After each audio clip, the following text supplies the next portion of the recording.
evening, ladies and gentlemen. Welcome back to another virtual investor briefing. I'm your host, Dan Theok, Senior Vice President of Investment Banking. Today, we'll be looking at DOLLA Financial Group's Q3 financial results. And joining us, we have their Group Chief Financial Officer, Trevine McKenzie. Hey, welcome, Trevine. Thanks, Dan. As well as their Chief Executive Officer, Kenroy Carr. Hey, Kenroy, welcome. Hi, Dan. Thanks for having us. Good. Well, it's always great to have these guys back as recurring guests to our program. And it's good to have you both with us, and it's good to be back with you guys after a small hiatus. On the panel, I'll also be joined today by Damian Wiley, who is our Senior Vice President of Asset Management. Welcome, Damian. Hi, Dan. How you doing? And I'd like to extend our apologies for the absence of our other regular panelists, such as Gary Parrott and Chris Dufferberry. Okay, well, if you're a fan of the content, subscribe to stay up to date with all of our uploads, and be sure to hit the like button to receive all of our notifications. If you're looking to embark on your very first investment journey, why not take that first step with Mayberry, of course? Follow us on social media today so you can get started. Okay, and with that, I want to jump straight into the Q3 financial performance for DOLLA up to September 30th, 2025, which results recently came out, and spoiler alert, they are stellar.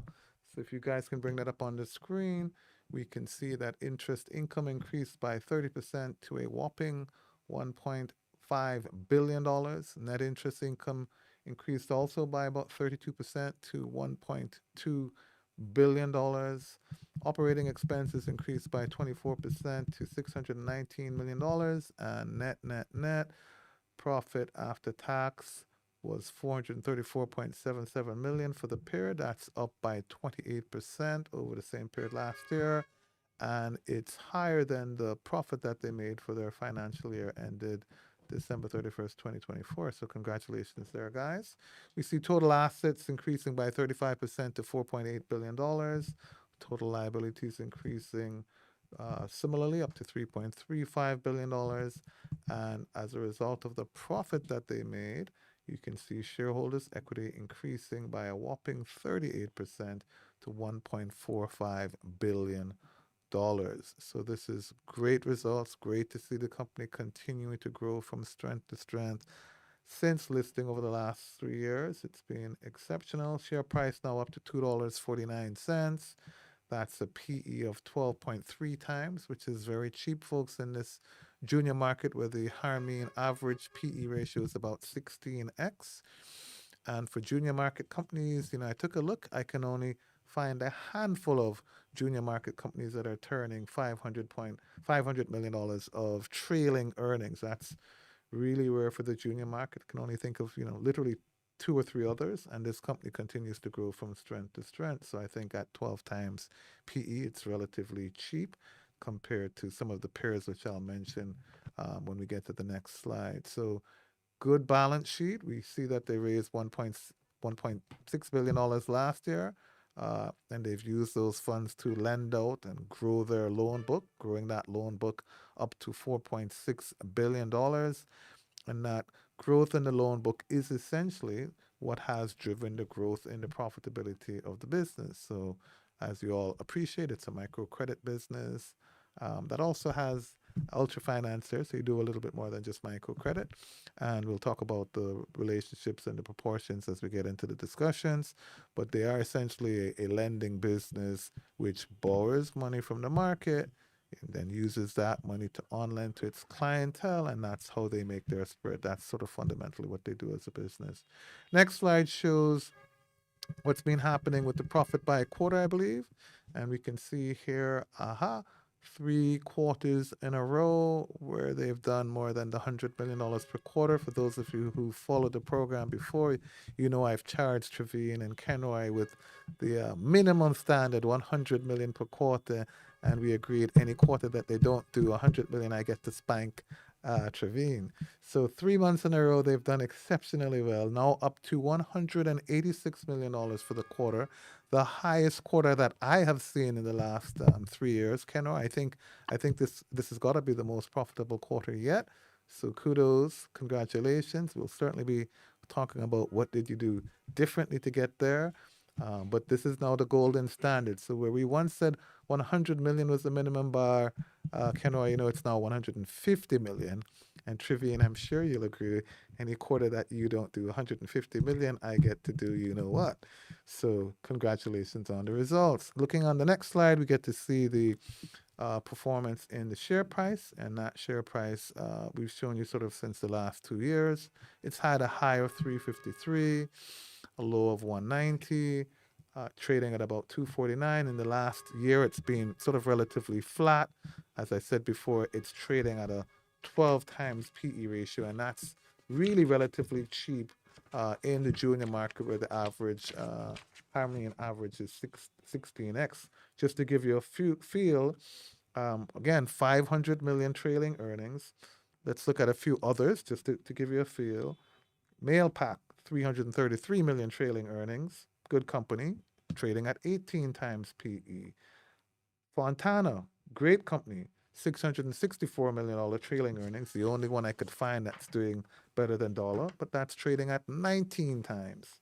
Um, Fesco, $450 million. These guys make more trailing earnings than Fesco. Go figure. Great company, Fesco. And those companies that I've called are three great examples of IPOs in the last five years. Fesco, trailing earnings, $450 million, selling for $2.90. It's at 16 times. So once again, I want to say, folks, at 12 times, Dollar is relatively cheap.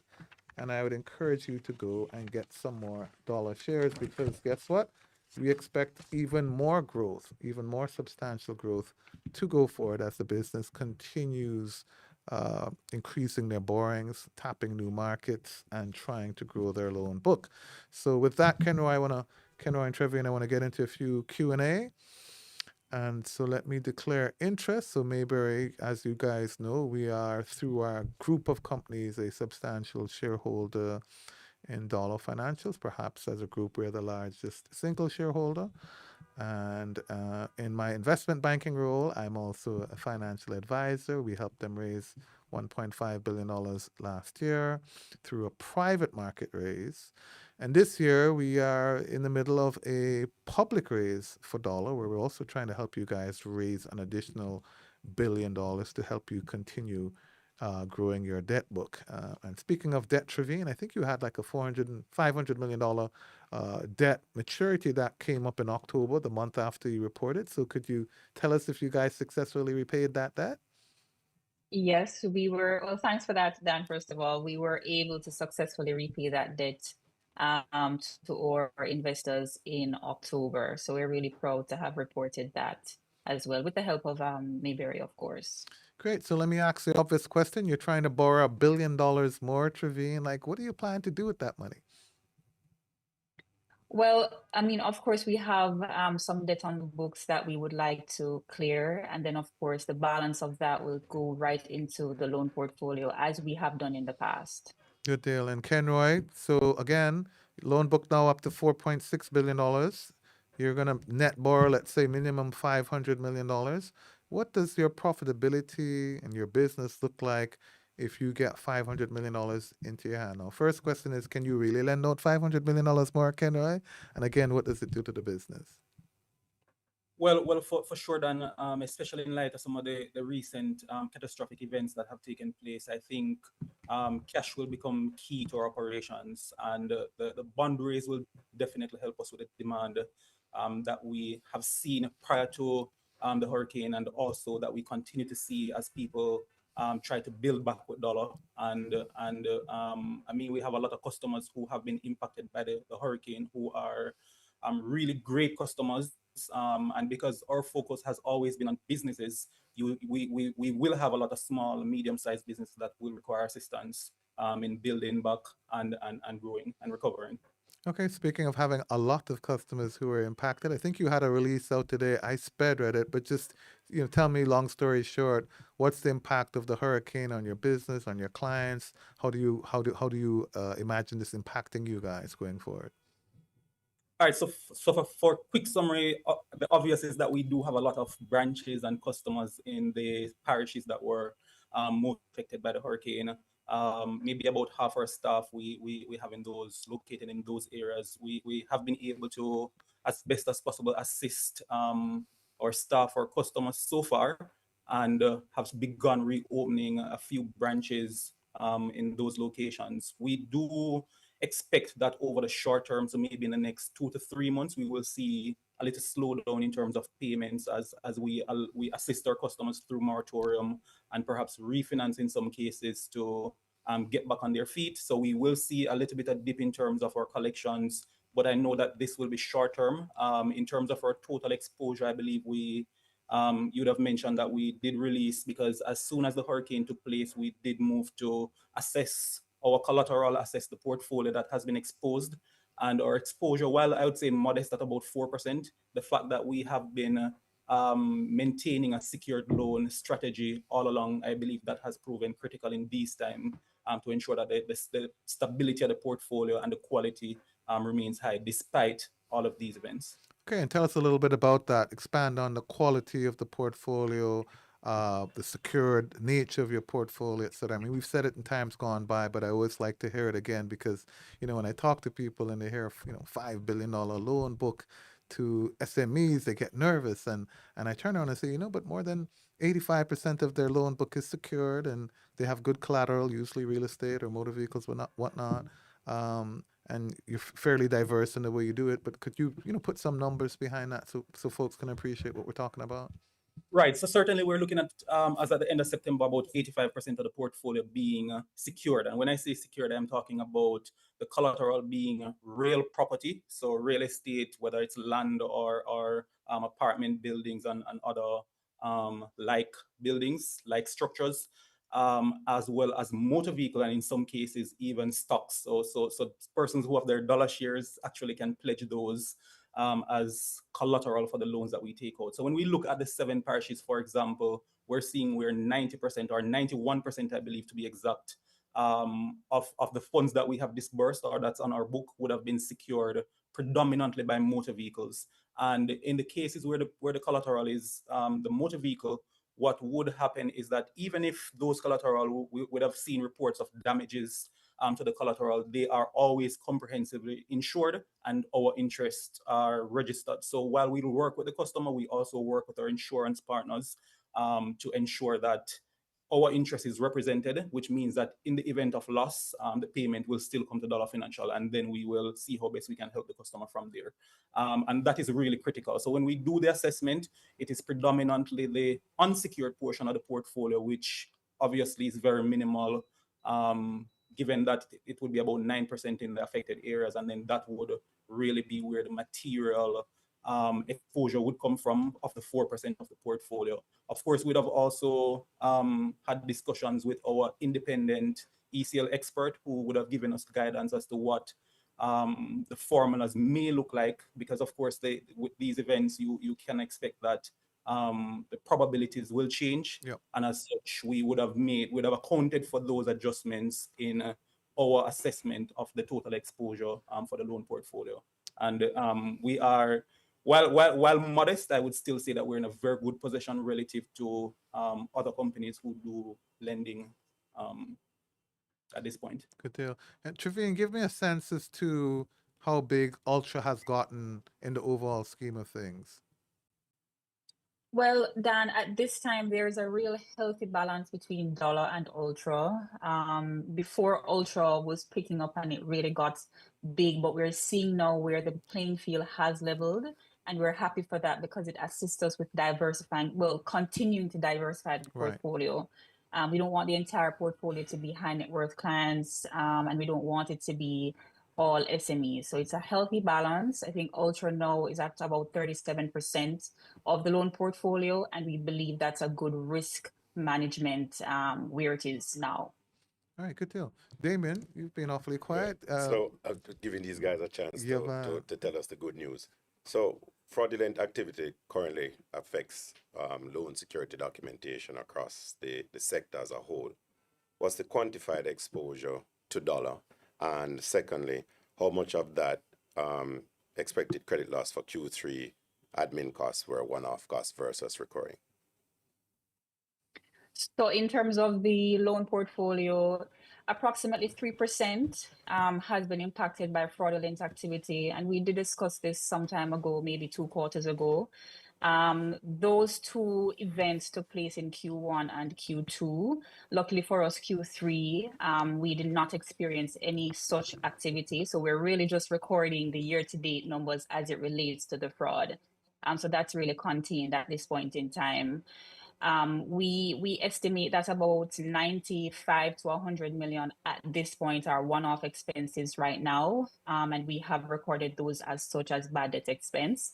And we're coming up to the end of the year as well, where we will be able to, publish our audited financial statements, and you'll see the full complement of that in our notes. But at this time, it's 3% of the portfolio. It's contained, and we're monitoring the portfolio closely, as we have been doing, to ensure that this is a one-off expense. Good, thanks for that. So despite the hurricane, and we know how much it has devastated, the West, you guys are, trying to raise, $1 billion, and we're likely to close that raise in the next 30 days. You guys will be able to deploy this capital, you think, within a reasonably short time frame? Relatively speaking, I think the management of the cash flow will be very critical, and our adjudication, we have stepped that up a little bit, ensuring that, especially in this time when the need is great, that we are actually disbursing to the best clientele. So we will, I believe, a $500 million in terms of funding, we would be able to comfortably lend that in about 2 to 2.5 months.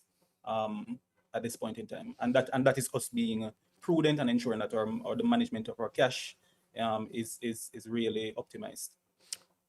Sorry, so picking up on that, can you walk us through your approval times, collateral terms, fees for core structures, products, etc., especially given what you just alluded to, that now there'll be added pressure on disbursements and so on?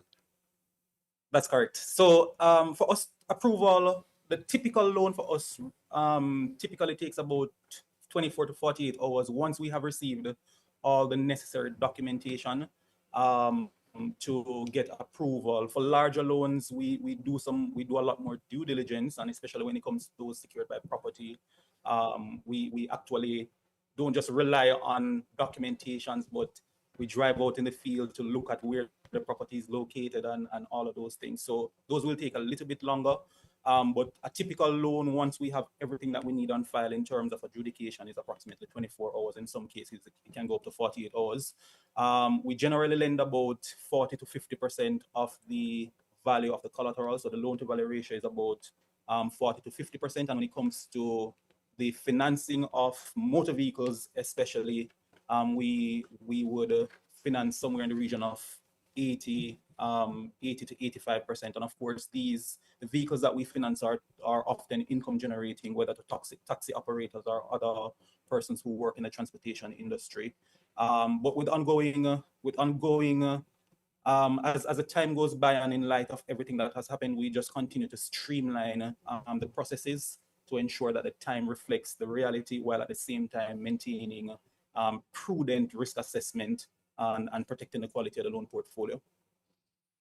Good deal. Speaking of prudent risk assessment and the quality of the portfolio, could we just discuss a little bit some of your concentration limits, your risk and exposure, your top exposures as a percentage of your portfolio? All right, so I'd say that the 2 main sectors that when we look at the portfolio as the sector as a percentage of the portfolio, I'd say that transportation and the construction industry would be the top sectors. The transportation sector currently reflects about between 35 to 40% of the loan portfolio.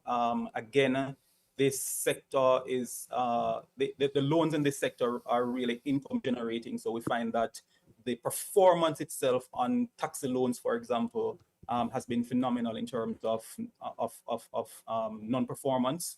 So even though it's at 40%, and I believe that the recent activities, the hurricane, is really a stress test on our portfolio to see how well we can weather events such as these. And I believe that the secured loan strategy, again, is really has really provided strong protection, as in terms of our exposure in the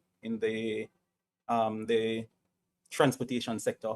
So all in all, I believe that it's a really good blend of loans that we have. But the most important thing is that in most instances we do have the collateral, and we can see where the portfolio is protected in times like these.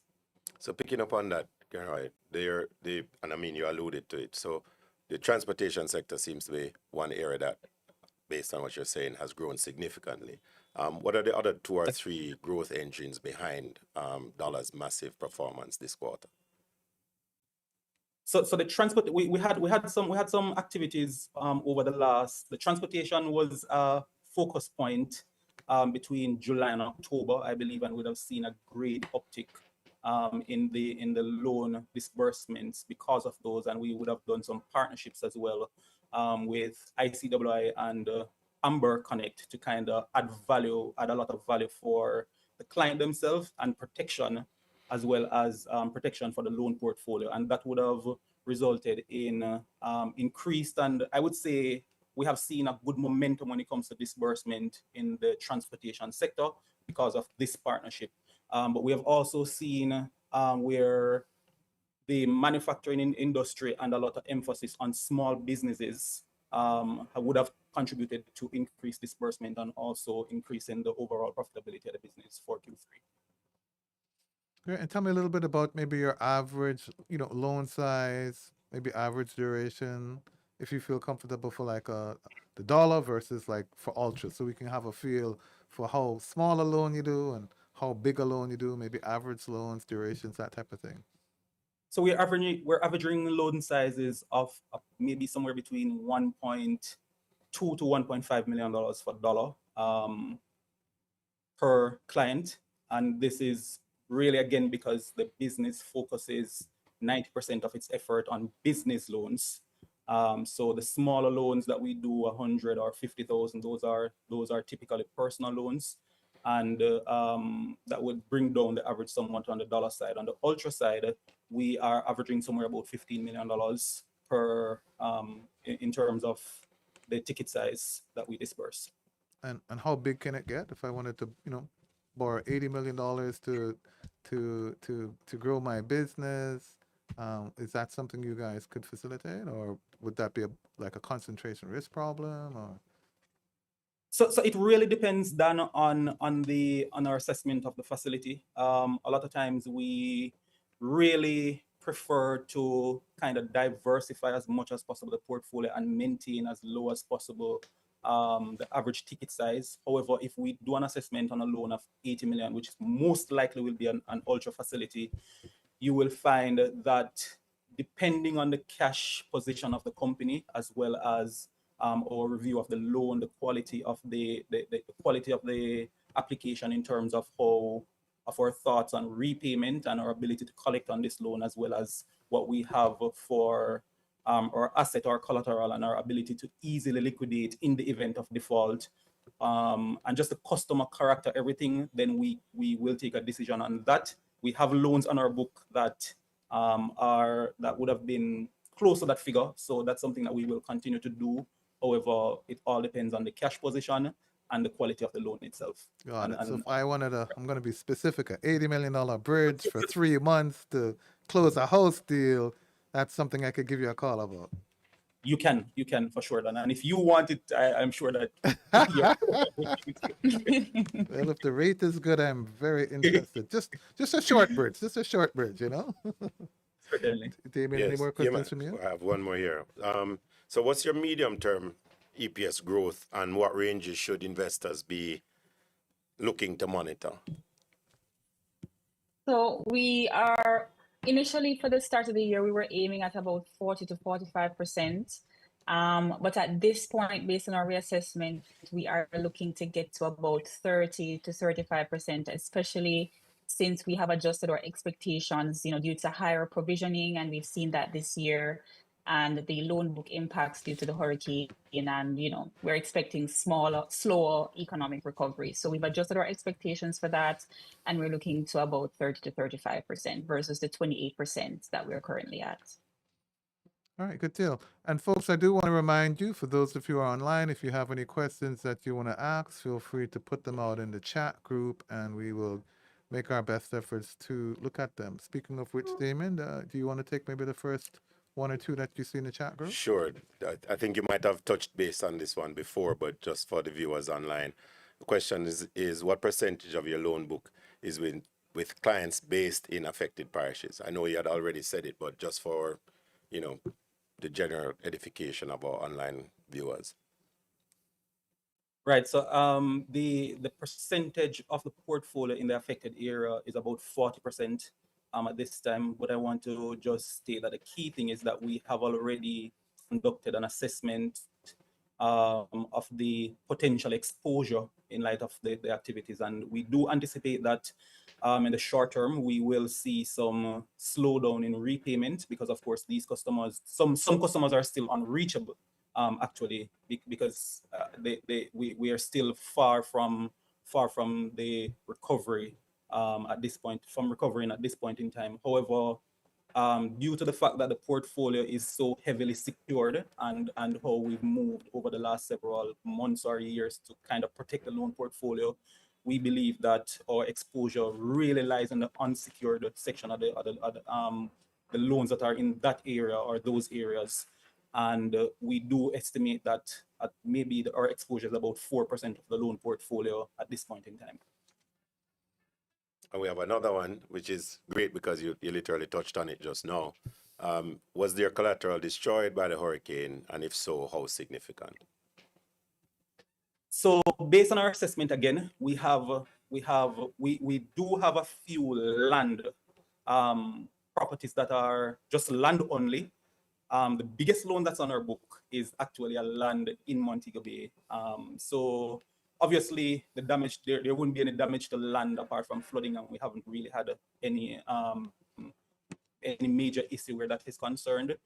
In terms of motor vehicle, the good thing is that we have been working closely with our insurance partners. We've reached out, even though we can't get to every customer because obviously there's no network, there's no electricity and things like those. But we have reached out to our insurance companies to just get a feel when it comes to the motor vehicle loans, which is predominantly the collateral that we have in those areas. And I do anticipate that there will be some claims being submitted. So we have been working with our insurance partners to gather that data, because once the customer submits a claim, they will provide that information to us, and we will be able to have a more direct or accurate numbers to the destruction or the damage to any collateral that we have, especially when it comes to the motor vehicle. But if there are damages, obviously the motor vehicles are comprehensively insured, and DOLLA is listed as the mortgagor on those loans. But all payments would still come to the business, and then we move from there. Good stuff. Good deal. So conceptually, if somebody had a bust in a tourist area and he'd taken a loan from you guys and you'd lent him 80% of the value of the bus, and that bus were destroyed, when he's making his insurance claim, those proceeds would first come to you guys, and then you would have to sit down with him and work out how to move forward, whether you want to have your loan repaid, or you're prepared to help him get a new vehicle again, perhaps in a new loan structure, whatever. But the proceeds would come to you first, and then you would sit down with them and negotiate how you move forward. That's correct. All right, good deal. And in light of the hurricane, I mean, how do you guys feel about the next 12 months? How are you feeling about your business, the outlook for the next 12 months? Strategically, do you imagine that you're going to change anything, or I mean, where's your headspace? So I'll take this one, and if Trevine has anything to add, she can. But I mean, in every thing there are opportunities and there are risks involved, and I believe that I'm very optimistic about what will happen over the next several months. As I said, there will be some pain in the first maybe 3 or 4 months, especially when it comes to the inflow of cash, because we will be working with our customers to help them to navigate these challenging times. So we will be offering our customers in instances some moratoriums. We will be offering some refinances. and working with other customers. So we have an opportunity now to help our customers rebuild, especially our business customers, because obviously these are people who want to get back to earning so that they can fix up their homes or just take care of whatever expenses they need to take care of. So it's an opportunity for us to really look back at the products that we offer and just ensure that we can help these customers, but at the same time that we are disbursing as prudent as possible. So we have been assessing the models that we use to ensure that they really reflect the reality, especially for customers in those areas. And obviously for the greater impact that this can have on the economy overall. So it's an opportunity to just go back through our processes, help our customers, and at the same time, it also gives us a chance to look at some alternative systems and alternative means of funding for the business and funding to help those customers who are impacted at this point in time. But overall, I think that I'm very optimistic, and we are very optimistic about the future of the company, especially given the modest or small exposure that we believe that we foresee, the small exposure that we foresee at this point in time.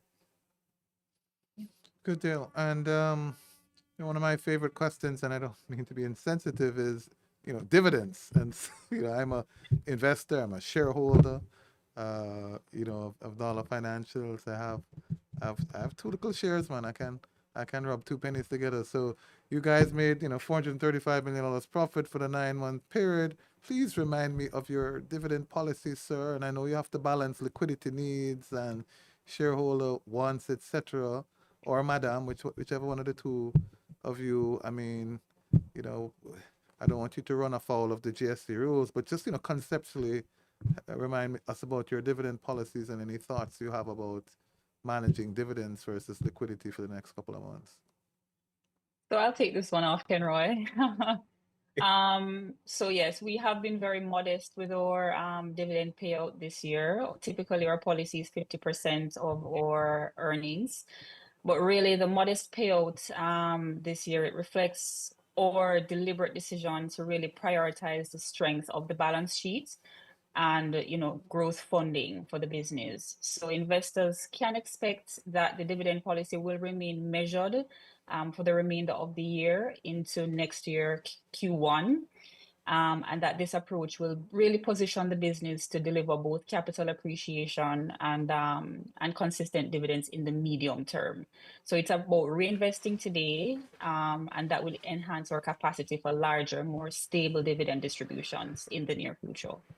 And speaking of which, I'm glad you touched on that for the 12 to 18 months coming. But what are your explicit priorities for your Q4? And of course, the first half of 2026. So we have a couple of priorities. Firstly, of course, it's to assist our staff to get back to some sort of normalcy. As Kenroy did mention, we have 40% of our staff and 40% of the business in the affected areas, and we do have staff who are impacted. So we have been working very closely with them to just get them back on track and working with those communities as well, they are our dollar communities. Outside of that, our aim really is to just return to consistent lending.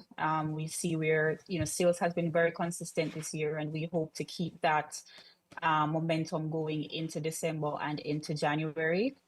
And just to manage your expenses as we have been doing over the past 9 to 10 months, just to ensure that we have minimal impact on the bottom line in terms of, any other eventualities. And I know that Kenroy would want to add to that as well, but that's where we are in terms of our goal. Good deal. Well, look at on the dividend thing, I more than understand. I hopefully where I miss out on a little bit of dividend yield, and I mean, listen, dividend yield in this market's never going to be more than 6 to 9%. I'm more focused on the fact that I think the stock's undervalued by at least 25-30%, 12x PE versus main market P of 16 times. And certainly for me, this has been enlightening because I was trying to figure out wholeheartedly which box did I put you in terms of, are you going to benefit from the hurricane? Are you badly impacted? And I actually think you're going to benefit a lot more than you're impacted. condolences to the staff who are experiencing some difficulty there. But I think this creates the hurricane creates a great opportunity for us to rebuild our nation. And so I do want to encourage everybody out there in the market as investors. Now is not the time to get nervous. I hear the Prime Minister speaking about investing $7 billion to rebuild the country, and my hope is that we're going to we'll be more resilient after making that $7 billion investment, and then there are going to be lots of companies who are going to benefit from that as we look to rebuild our nation. And there's some obvious ones like you think Carib Cement, must be a good buy because we're going to need enough cement to fix back the road them. And we say how the Marl wash away like toothpaste, so we need more cement in the roads, for sure. There are other companies like Lumber Depot that you say, yeah, man, I'm going to sell more lumber, steel, whatever. And I see lumber running up to $3.73. It's up quite a bit. But I also think there are companies like DOLLA Financials, right, that you guys do 85% of your loan book towards the productive sector. It's not for just consumption, but towards the productive sector and SMEs in particular. And they're the backbones of the country. And, quite frankly, there are only, two really big microfinance companies out there. And you guys are certainly one of them, the most profitable. And I think certainly in a year's time, well, certainly the most profitable one. And I look forward to seeing you continue to grow from strength to strength, coming from $1 billion 3 years ago to now $4.5 billion. I think in 2026, I can say you'll tip $5 billion and continue growing from strength to strength. So we are encouraged by the results. $436 million profit in 9 months, $185 million for the quarter. I know the next quarter, Trivian will be, could be a little bit more challenging. So I might relax the $150 million mark for one quarter only. But other than that, see the hand there? Other than that, if you don't do 150 by Q1, you're in for it. And we look forward to having you guys back. I mean, it's always a pleasure to have you, Trevine and Kenroy. And we look forward to having you guys back sometime soon. I think the results speak for themselves. The team is an exceptional team. Chairman Scott, you should be proud of the performance of the team and what they continue to do and how they continue to position the business for growth. It's definitely one of my top 10, holdings, and I look forward to continuing to keep you in that hold bucket. I've had to make some adjustments in my top 10. I'm not going to tell a lie. There's one company, I won't call the name, that is now in my sell basket. But you guys are definitely for me a big hold. And I think folks, for you who don't have dollar in your top 10, it's not too late, because at $2.50, I'm telling you, it's still relatively cheap. So, folks, I hope the program has been one that has helped to inform you. I encourage you to read their results. The results are great. You should go to the stock exchange and see, the full results. They had a release that came out today where they also spoke to the hurricane. But I think the program's covered most of it. But I always encourage you to go out and read the financial results yourself. When people ask me if I invest in Bitcoin, I say, hell no. I don't invest in anything where I cannot read the financial statements, touch and feel the people, ask them questions about the performance of their business so I can make informed decisions. So it's great to have you, Kenroy and Trevine. We appreciate the update, and we look forward to talking to you again next quarter. All the best to your team out there in impacted areas. But we think you guys have done exceptionally well, and we continue to hold the faith and look forward to bigger and better days. And with that, Damien, I think we're going to close up the program for today. So, folks, that's it for today's discussions. I'd like to thank our viewers, as usual, for tuning in. Your support is always appreciated. And, of course, I'd like to thank Trevine and Kenroy for participating in the discussion. I'd like to thank my fellow panelist, Damian Wiley, for his views and for his insights. To our viewers, be sure to look out for future updates on our Virtual Investor Forum by following us on social media. We share all things forum related on our social media pages. Don't forget to subscribe to our YouTube channel, Mayberry Investments Limited. And remember, wise investors, slow and steady wins the race. Keep safe, everyone.